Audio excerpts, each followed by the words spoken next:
If it's Wednesday, it's the Burn Barrel Podcast with Alice K. Shattuck, Esquire, and Thomas Tiberius Shattuck. Good afternoon, Burn Barrel fans. I hope everybody's fine. Hope things are well. Interesting times indeed. I can tell you one thing. Let me tell you something, Alice. I'll tell you what. Let's begin. Can we begin? I know that you're thrilled that your Windows update that only delayed us by an hour and a half is done. It was worth it. Can we talk about my new favorite substitute teacher? I would love to, yes. Please. I'm gonna yield the floor to you. Are you ready for the floor to be yielded to you? I'm ready for the floor to be yielded. Okay, I yield to die. So basically, we found out the big news in our town today was that a substitute teacher was arrested. And the substitute teacher was arrested because it turns out he had child porn. So basically... How would they find something like that out? I don't know. I'm assuming probably somebody reported it to the police, I'm guessing. Yeah, maybe. But how would somebody know that?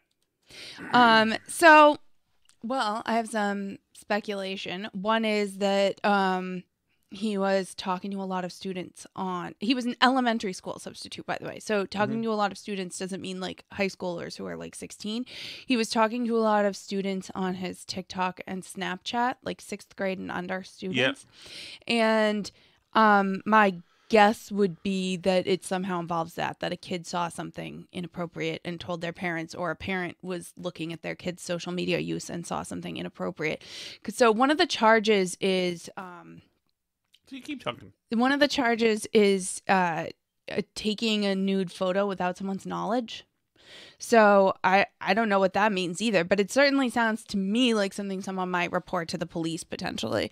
So, I mean, obviously somebody reported this, something happened, but it was interesting because then like the school put out this statement saying how, you know, they were sorry and it was an ongoing investigation and innocent until proven guilty, and they're cooperating fully and they're deeply sorry to anyone that's impact on all the things, right? Like that you're supposed to say if you're a school district. Mm-hmm. But like my feeling is, how did this even get that far to be that for them to that to happen if he's talking to kids on social media? Because isn't that a red flag that you have a 24-year-old substitute teacher in a district talking to like 11-year-olds on Snapchat? Yes. Yes. I mean, like, just even if nothing inappropriate actually happens in those venues, the fact that he's friends with those kids on Snapchat when he's twice their age is weird. Is it not? Yes, it's weird. Absolutely. Of course it's weird. It's an outside thing. Snapchat is still notoriously one of the shadiest places to be, right? Because it still erases. Is that true? Right. And I mean, he was also talking to them on TikTok and all this stuff. And, you know, it's weird, though, because not everyone in these groups seems to feel that way. Obviously, the schools didn't feel that way. Obviously, the parents of these kids didn't feel that way. First of all, I would never let my kid have a device that can freely go on TikTok and Snapchat at that age anyway. Period. The end. Like that, it wouldn't happen. Okay. My 11-year-old is not friending people on Snapchat. It's not a thing. Okay, but Alice, I mean... Okay, but I realize we're not perfect, Alice. No, we're not perfect. We're not perfect, but that is one that I feel strongly about, especially about TikTok and Snapchat. And certainly... yeah, we're not perfect. I'm not. Just in case anybody thought we were perfect. Yeah, I know you were all laboring under this misapprehension. Yeah. Right? So. I mean, our kids have gotten to devices where they can get to the outside world. Right. And people can talk to them on Roblox, and older people can talk to them. People, you know, they're not exact. Yeah, we're not 100% iron domed here. No, we're not. That's true. But that being said, like, I keep a pretty close watch on who their contacts are on their devices. And like, if it were a teacher that they knew in town who was an adult man and they were like friends with him and chatting privately on their phone, I would think that that was super weird. Mm-hmm. Like, yeah, I would I mean, like, I would already have reported that to the school district as an ethical problem and asked that they not hire this person anymore. Yeah. So I don't understand, first of all, the parents that are like, my kid loves Mr. Kenny. He's so nice. He's always been so great with kids. It's what, like, and I know I've said this on the show before, and I get hate for it when I say it, but like, he was also some of these families' babysitters, I guess. Like, and I don't really believe in hiring 24-year-old man babysitters. I think that's freaking weird. Yeah, I talked to Timmy Canton called in today, actually, when we were talking about this topic. And he said that he and his wife, when they were looking for daycare places for their 2 kids, he saw a daycare place, and there was one man in there, and his wife said essentially, no effing way. Yeah, I don't get it. Yeah, I don't get who wants to be around other people's little kids. Who's women, I get. Women like babies. Men, I don't think. Well, even just thinking of it now, even though it was, it was the late 70s and early 80s, I didn't have a male teacher in elementary school. Yeah, in high school it's different, where there's like they're teaching like world history or something, or math. Like, I don't think that. But yeah, it's very uncommon to have male teachers even in elementary school. Not unheard of. Actually, it's funny. Another male teacher in our school district had to, I don't know if he had to leave or if just the administrator had to leave, but he was married, and this administrator woman was married, and they were hooking up on the side, the 2 of them. So like, maybe let's just not hire anybody to work in elementary school. Yeah. I don't know. I don't know. Like, I think that would like help reduce the odds of this happening. Because as far as all the research I've heard, like 90+% of people who molest children are men. So like, we could cut back on a lot of this problem if we just started there. So that's like red flag issue number 1, is like him talking to all the kids like on Snapchat and TikTok and like being buddies with them. Because what 24-year-old man wants to be friends with like 10-year-old girls? Or boys. Or boys. I don't know who at this point. I think he's friends with both. But like, just weird. That's weird. That person shouldn't be a substitute teacher. I understand the districts are desperate because substitutes never want to work, in school districts, because the pay is terrible and it's thankless. But I don't, it wasn't worth it. It wasn't worth it. I would have rather had all the kids in the auditorium in a study hall than expose them to a weird predator. So anyway, so that's red flag number 1. It's just that he's this dude that wants to hang around with little kids. Then you have all these people posting, the kids loved him. My kid said this too. Where is that? This is on the Merrimack Parents group. It's facebook.com/group/Merrimack Parents. So, but then maybe you're not in, maybe it's a private group, so maybe you're not seeing it. Okay. Anyway, so all these parents are going, my kid said he was super nice to all the kids. Like, yeah, he was super nice to all the kids. Yeah, that's what he loves grooming kids. is. Like, what do you think? Like, child predators are like mean to kids. Like, kids don't like them. It's freaking crazy people. And then there's all these people going, innocent until proven guilty. My kids loved him. Oh my God. My the kids first loved comment, him. Likewise. No way. Wow. It says he pleaded not guilty. I wonder what the circumstances were. Yeah, everyone pleads not guilty. What the heck? What do you mean you wonder what the circumstances were? It's just like total lunacy. Yeah. So, and then this one person goes, one person says, I feel sorry for him if he's innocent. Like, okay. He was our babysitter. He was awesome. I'm in shock. I would have never thought this. Fantastic. Maybe want to have a chat with the kids. Yeah, I know. I would have a chat with the kids and like contact the police. Like, I mean, I'm seriously so sad. He was always super great with my kids. Yeah, I bet he was super great with your kids. I hope this is all a misunderstanding. Like, excuse me? So on the police page, what it says is that it says he pleaded not guilty in Newburyport District Court to possession of child pornography and photographing an unsuspecting nude person. I mean, like, yeah.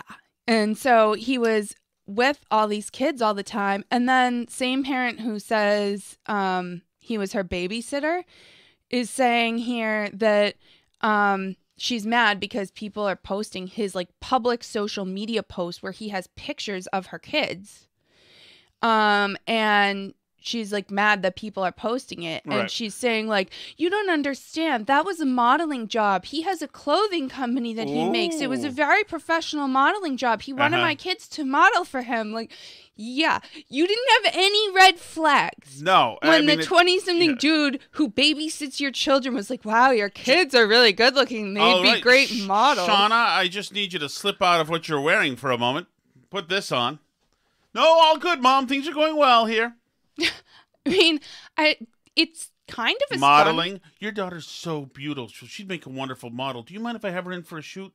Oh, okay. Should she have her mask on or not? Can I stand with Ukraine? Okay. Well, yeah, that's what I don't understand, right? It's like, it seems so obvious to me that these are all huge red flags. And like,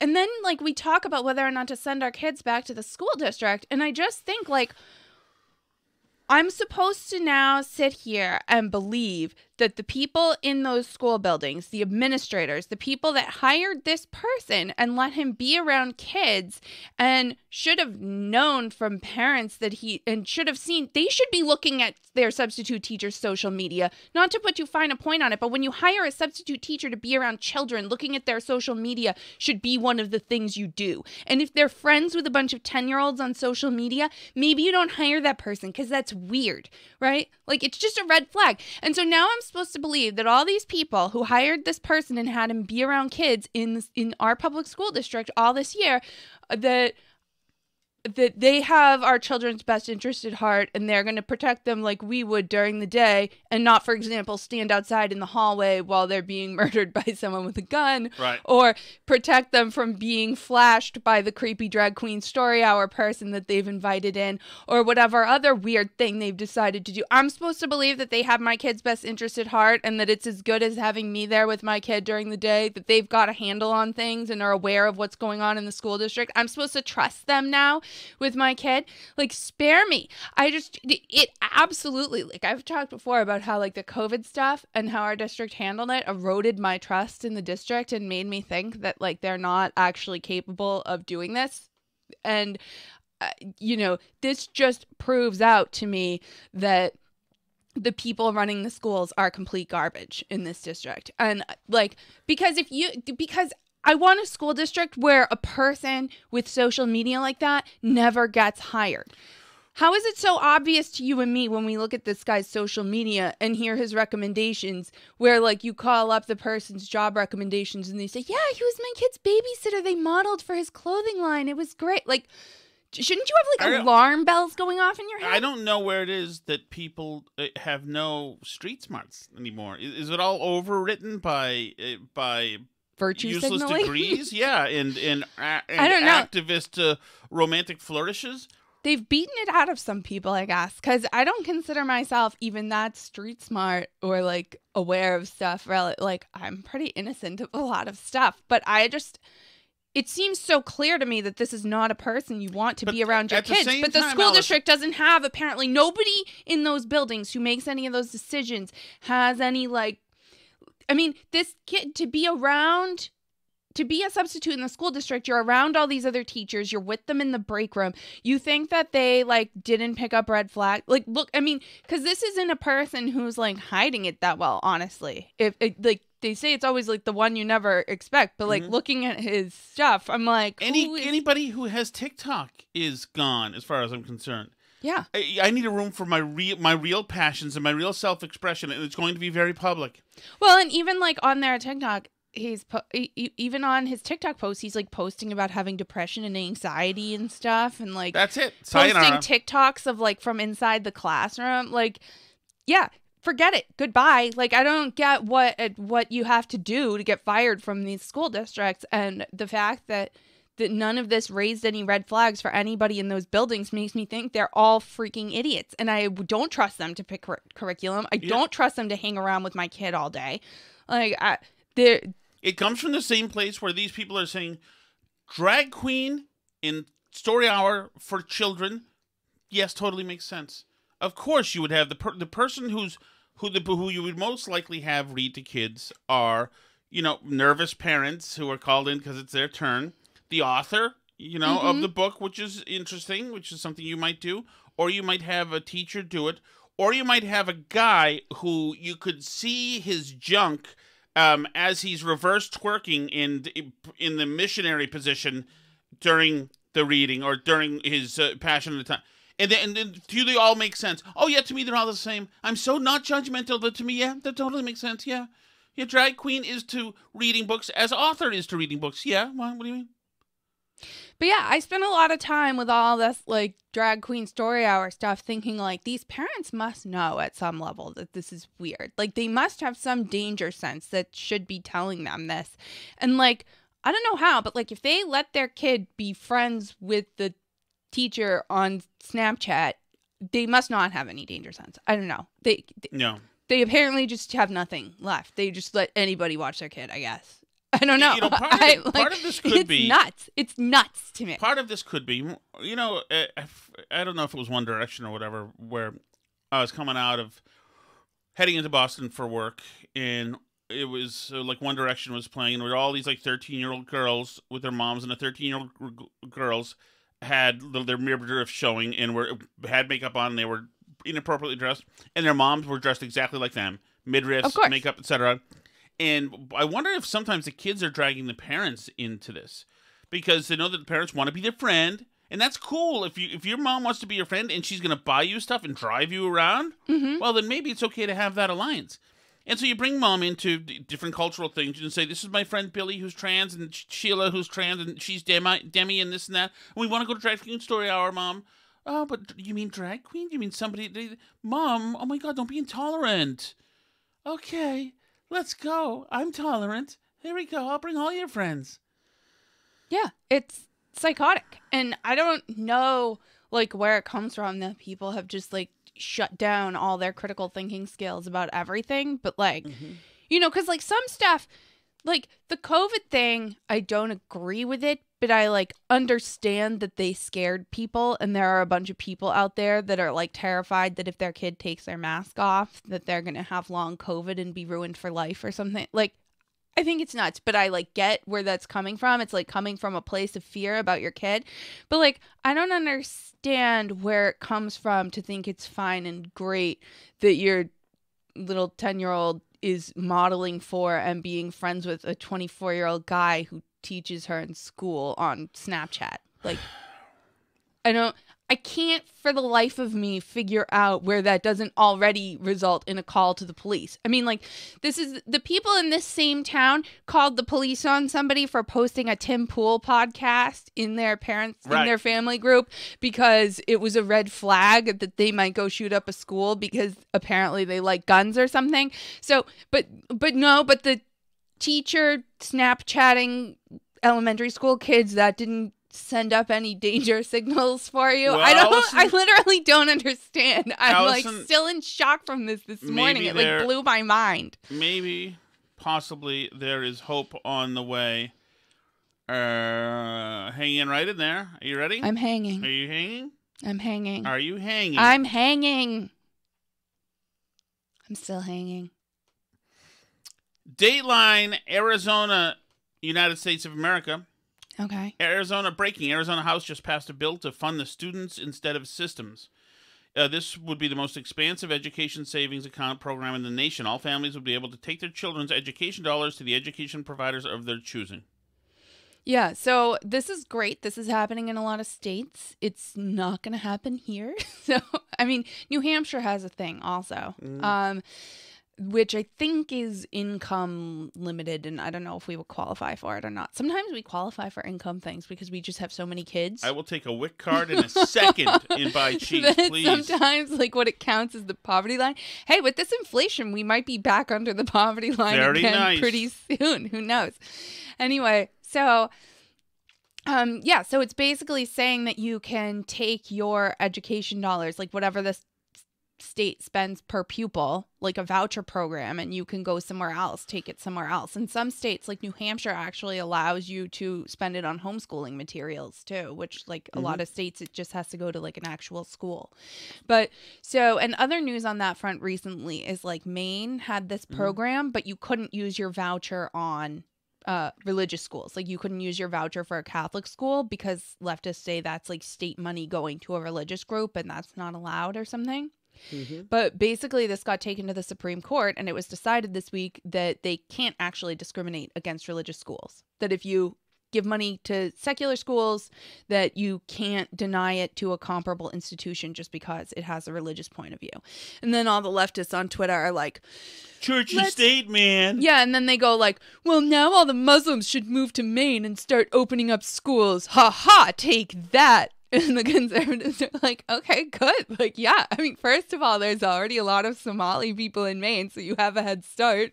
But like, yeah, open up a Muslim school, send your kids to it, and you get the same money as the Catholic school kids get. I don't get it. What's the problem?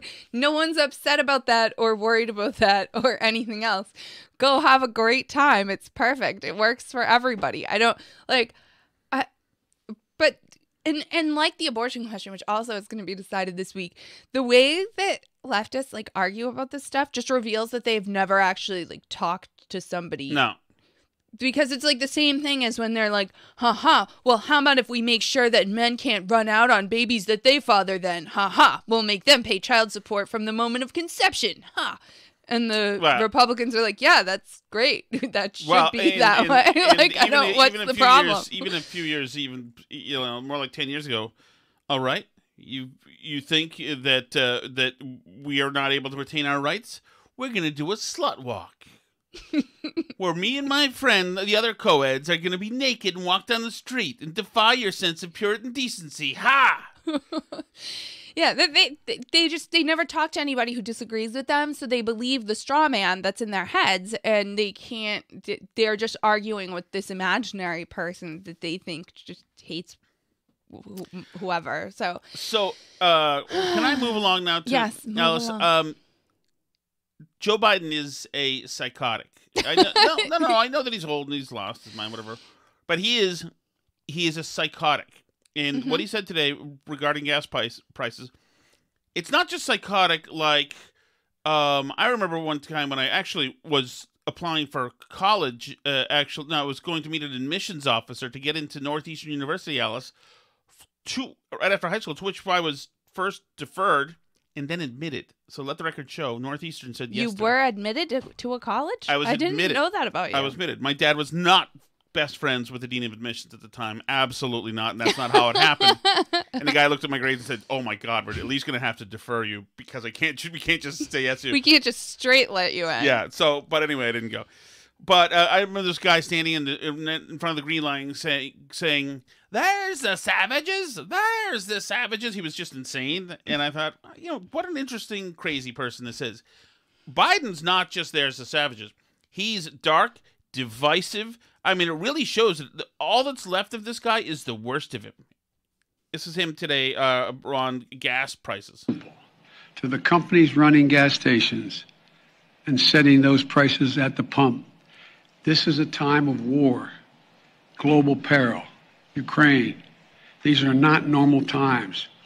Bring down the price you are charging at the pump to reflect the cost you are paying for the product. Do it now. Do it today. Your customers, the American people, they need relief now. So we've run out of options to do anything about inflation. So the president of the United States has resorted to begging and cajoling and threatening gas station owners to not make any profit, to just set their price to what they pay. Right. We're in a time of war. It's not normal times where it's a democracy, by the way. This is authoritarian times. It's global peril. So everything's out the window. Are we at war, by the way? It's emergency. I'm in charge of all the things now. Since it's an emergency, the Reichstag is burning. So just do it now. Who the fuck is this dude to say this? Holy God, impeach this SOB immediately as soon as you can. Are we at war, by the way? Yes, we are. I've been told the last 10 days that we're at war, yes. I hate that. Like, that's like thing one is like, we're not in a war. Just there's always a war somewhere. And if if we're in a war, it seems to me that the Russians would find that very interesting. Yeah, I would think so. Because do they get to be in the war too? But the truth is that this helps them, right? Like us driving up gas prices by refusing to buy their oil helps Russia because they can sell their gas for a higher price now to places like China that We've will still buy it for them. Russia-Chinese doing better alliance that was never there. And Russia's doing better economically than at any point since they started this war with Ukraine or whatever. And they're doing better in the war than they have been. So now it used to be Russia attrition. It's now the world attrition. We're now running out suffering of stuff. economically. Exactly. So Exactly. Well played by Putin. Yeah. So, but it's funny because I don't know. I was scrolling through my phone looking for like an old photo from the fall today, and I happened upon this meme. You know the meme where it's like the guy shooting the guy, and then he goes like, "Why would whoever do this?" And it's Biden shooting his presidency, and it goes, "Why would uncontrollable events do this?" And it was from like 9 months ago, but it was still applicable. And I was like, I can't believe that this is happening. I mean, like the like 538 presidential approval tracker, which is like weighted to help Biden, right? Because they like weight all the polls by how good they think they are and all this stuff. And they have him at a 39.3, which is the lowest they've ever had him in it that I can tell. And he's below every president going back to Truman at this point in his presidency. If you look back through like how it compares to past presidents, he's lower than Carter was at this point in his presidency, which is like unbelievable. I don't see how this like works out for Democrats. Like, yeah. I mean, I don't know if it's possible for them to course correct, but if anybody smart is left, you know, in Nancy Pelosi's office, in Biden's White House, like somewhere somebody honest must be left that's going to say, like, we have to do something to stop this bleeding because people freaking hate us, and sending Biden out here to yell at gas stations is not going to solve the problem. Like, in doing his creepy whisper thing, do it now. Like, by the way, had what we just heard Biden say been a Trump phone call, that's another impeachment. Of course. Like, they got mad at Trump because he would like criticize an industry and the stocks would drop. Because they were like, the president can't use the power of his office to threaten private business and affect the markets. Good. Right. No, they shouldn't. But the president shouldn't be yelling at private industries to do stuff that they want. There's also or scapegoating gas stations. I mean, it's psychotic. It's crazy. I mean, like, does he think that the gas station owners are like raking it in and having a great? It's that everybody, Ron Klain and the 27-year-olds in his office are seeing these memes everywhere and actually going to gas stations in Alexandria, Virginia, and it says, "I did this with Biden next door," and they're like, we have to message against this. Well, yeah, and then it totally undercuts their whole point that they're always making where they're like, oil is traded on a global market. The president doesn't control gas prices, you know, and like all this stuff. And then to have him go out there and yell at the gas station owners, like, I mean, what is that supposed to do? I thought it was traded on a global market and the president couldn't control the gas prices. If the president of the United States can't do anything about gas prices, what do you expect the like immigrant who owns the Sunoco to be able to do about it? Well, right. He's using bullying and really, aggressive dictator, tactics on the retail end of this. Meanwhile, he's destroyed the source end of this. Right. So now there's talk. Did you see this? That they're talking about using the Defense Production Act to do more refining? No, but no. So he's going to drive the businesses out of business? So they're going to get the government into the business now of making oil, even though they're telling us they want the oil industry to end in the next few years. This seems good, doesn't it, to have the government start to take over the energy industry? And now we have like this precedent for using the Defense Production Act all the time, egged on by us too. I mean, like, being honest, about the baby formula stuff and whatever else. But it's like, you've set the precedent now, so now they're going to do this. Like, and we really, I mean, the words socialism and communism get thrown around a lot, but like the government taking over industries to do stuff is actually that. Yes. That's actually like in the definition. So let's go to Jennifer Granholm, the Secretary of Energy, just in case you thought any of this is just simply off the top of Biden's head. It is not. The real truth is that as long as our nation remains overly reliant on oil and fossil fuels, we'll feel these price shocks again. This is not going to be the last time. The next time there's a war, the next time there's a pandemic or another hurricane, these extreme weather events we are experiencing, they will impact the access that we have to fossil fuels. The only way out of these boom and bust cycles is to break that sole reliance, and that means diversifying our fuel sources by deploying clean energy. And a couple of things. One, was there once again, is every future war that we're not directly involved in our war? Next time there's a war, next time there's a pandemic, do we have to, once again, is every future pandemic have to be an exact facsimile of the way we handled this last one? These are policy problems. There's a war because the fucking idiot in the White House gave away all the chips when he came into the White House. Right. And he made it extremely fortuitous for the Russians to roll into Ukraine. Yeah. And there's problems with the supply chain because we decided that while we were dying from COVID, some of us would get in a fetal position too, and we made corporations get in a fetal position. This was not... the truth is, the next time there's a you, we need to be ready. Right. The truth is that that this isn't about Putin or the supply chain or the pandemic or anything else, even though it is about those things. But ultimately, the decision on how to handle them comes from the White House. And like you can see that, or from unaccountable bureaucracies that, for example, Trump didn't do enough to kneecap all those agencies and stuff that started to do stuff during his presidency. They were busy kneecapping him, or else they would have. So, yeah, I mean, true. But, I mean, you can see how much worse it is with a Biden in the White House, honestly, who's, like, working together with them to make it worse. But it's incredible to me that, you know, how badly he's been able to screw everything up in such a short amount of time. Like, we're not even halfway into this. And it's like this. Like, that's why I think the Republicans need to impeach him. So, Myra Flores was sworn in today. You want to hear some M-Flow? On behalf... She is the lady who won in Texas. This is a special election, so she's got to run again in November. And I am nervous, Alice. Yeah, they did redistrict it, so it was a Biden +4 district, and now it's a Biden +15 district. Mm-hmm. And she won it by, like, 8 points, I think. Against a Republican. Or against a Democrat. It's weird. So the way Texas does these special elections, I had to look it up because I was like, what is going on with this weird election? Is they do, like, one of those jungle primary runoff things. Yeah, I forgot what it's called.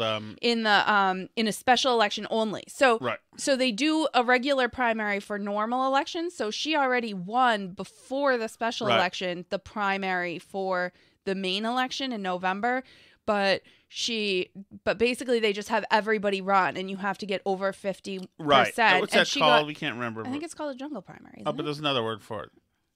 Soft vote flailing or something.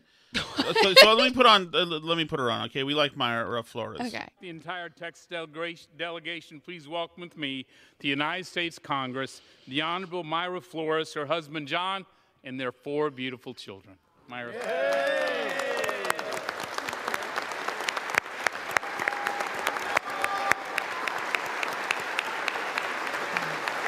Thank you. Madam Speaker, I rise today to give a voice to the voiceless, to say that the people who live and work in South Texas have had enough. We want to be heard, and we are tired of being treated like second-class citizens. I was born in Burgos, Tamaulipas, Mexico. Sí, señor. How do Democrats like hearing this? Oh. She's speaking Spanish. She was born in Mexico. And raised with strong values to always put God and family first. My father, Saul Flores, moved us to the United States because of the promise of America. He told me, in this country, if you work hard, you can accomplish anything. My story proves he is right. But right now, our people are struggling. They are taken for granted. That How much ends now. The whole thing? Or? And I'm here. It's not that long. I have risen from working in the cotton fields to representing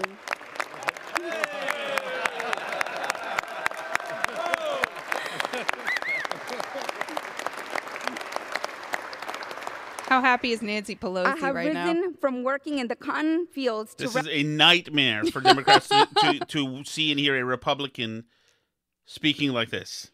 This is eating their lunch. This is not what they want to see. They also spent a lot of money in this race when they got nervous about it. And I mean, they know it's only for a few months and that there is another election in November that she's less likely to win, although never say never, right? But they poured like hundreds of thousands of dollars then into this race when they got nervous about it after she seemed to be doing pretty well. They were assuring everybody there was going to be a runoff, that this wasn't going to happen. Mm-hmm. representing the community I love in the United States Congress, and I will give them a voice. I will use it to say our lives are not a game. Our people deserve to have opportunity, security, and freedom, and I will work every day to give it to them. I am a proud Border Patrol wife and a mother of 4 young children, fighting for a better future for them and for all our children. Thank you, Madam Speaker. I yield back. Is there anything more? That's it. Oh, it's just a standing O for the rest, I guess. Yeah. I would say that Republicans in Congress were pretty happy. So that's already, Nancy Pelosi already had like not a very big majority. She couldn't lose a lot of people on any of these votes. So this is another seat they're down. The Democrat who was in this seat retired. So, I mean, it remains to be seen if she can hold it in November, but she's going to be there at least till January, which causes them some headaches. And yeah, I mean, like, I wouldn't say it's impossible. This seat flipped. Like, Biden won by 4 and she won by 9. Like, that's a 13-point Oh, flip. that would be wonderful. I mean, like, I don't know. So yeah, who knows? Wouldn't it be wonderful to have the people who accuse the Republicans of being so racist have to deal with her? You know, they feed everybody into the, oh, you're a racist. To watch them make her into a racist will be very interesting. And they will. They'll get their minds around it. There's no doubt. Yeah, of course. I mean, they already Hispanic people are already like halfway to not counting as people of color anymore as far as Democrats are concerned. But this Hispanic shift in voting patterns is real, and it's really happening. And South Texas is one of the places where it's happening big time. I mean, Florida also. So also in other sort of interesting election news, did you see the Andrew Gillum stuff? I saw he got indicted. So yeah, so this was he was the guy who was running against Ron DeSantis in 2018, and DeSantis won by like 0.4% or something. It was like not by a big amount.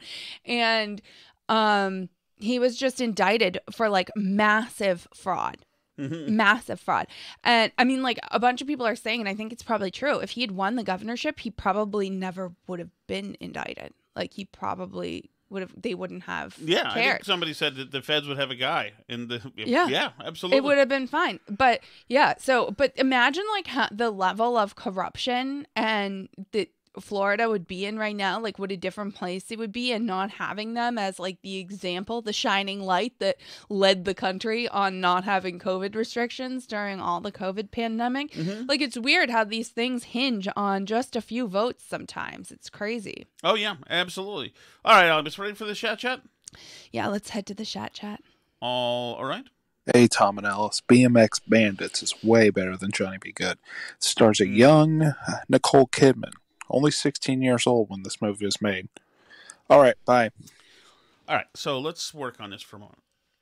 Yeah, BMX Bandits, of course, Johnny B. Good was an aberration. It was it was a natural. It was a cultural disaster. It was a national disaster for the United States. that movie was ever made is terrible.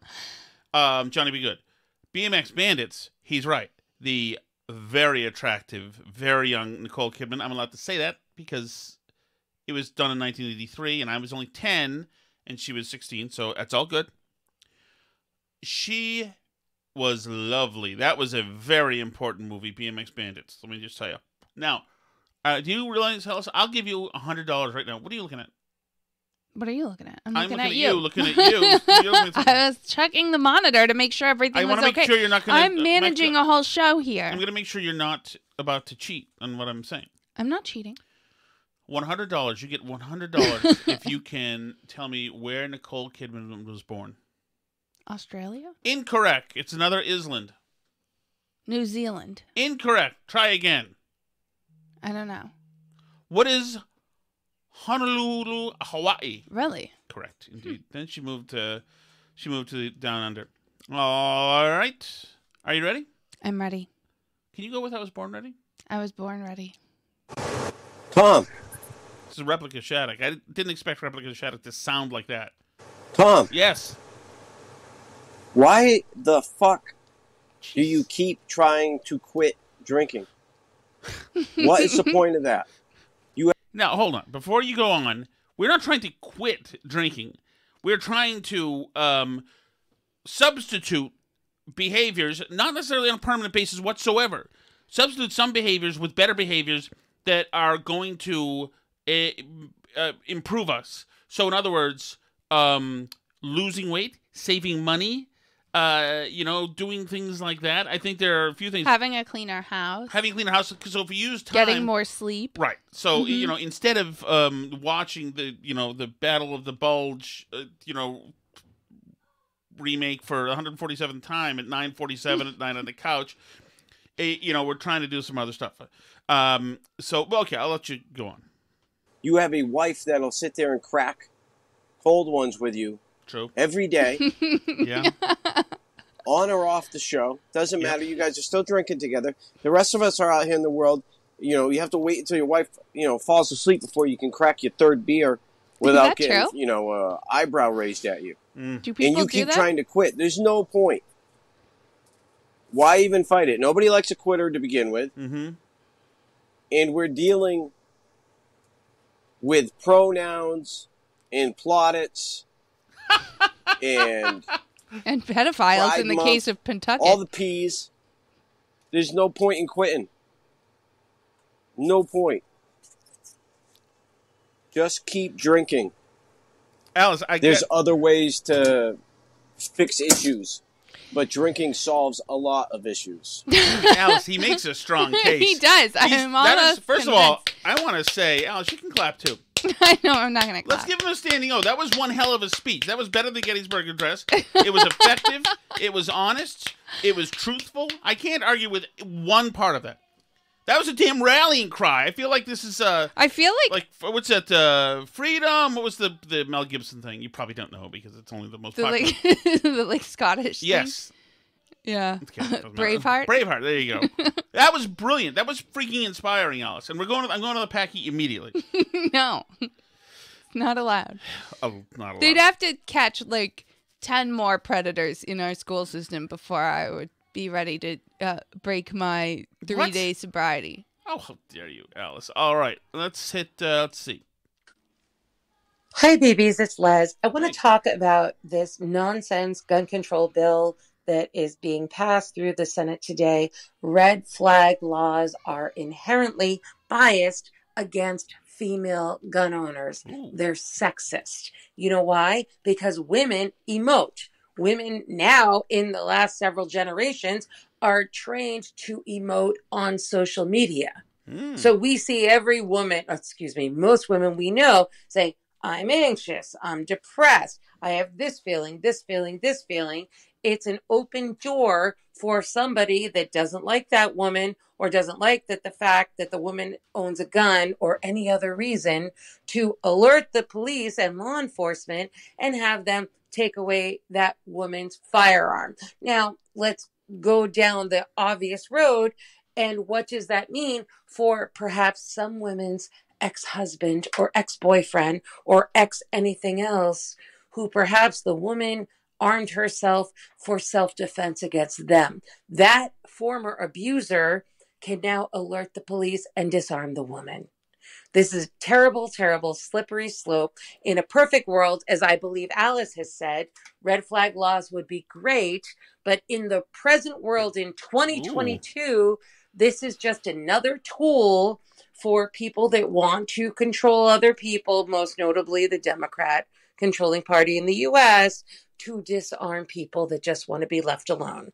Love you. Bye. Thank you, Leslie. Well, I have actually alerted the police about my wife's emotional roller coaster, considering the tweet you did the other night about having to put up at 3:30. I have to put up the video because my husband makes me. Well, the police know about it, Alice. They'll be coming for your guns. Good. Okay. Good.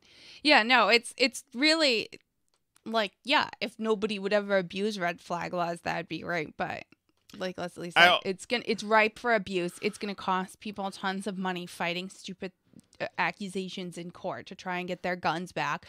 Guarantee police departments will like lose a bunch of people's guns, quote unquote, after they confiscate them. So like if they come for yours, you better have like a full list with photos of what they take. I mean, it's ridiculous how corrupt it is and how it will be abused ultimately. This is what's going to happen is the Congress negotiators are going to tussle with Cornyn and Republicans, and this thing is going to be delayed, no vote, and this thing is going to be torpedoed.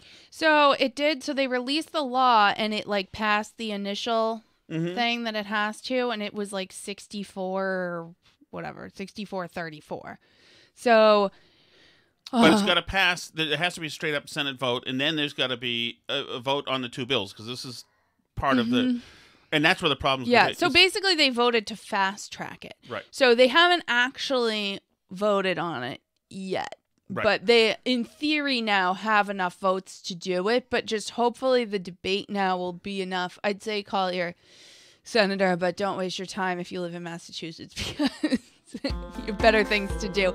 Like calling into the chat. You can do that at burnbarrelpodcast.com and leave a message there. There's a red button for you to leave a voicemail.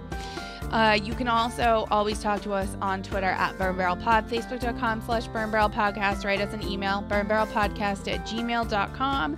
And as always, find us on your favorite podcast app. Leave us an Apple Podcast review if you get a chance to. People say that does something. I don't really know. C'est la vie.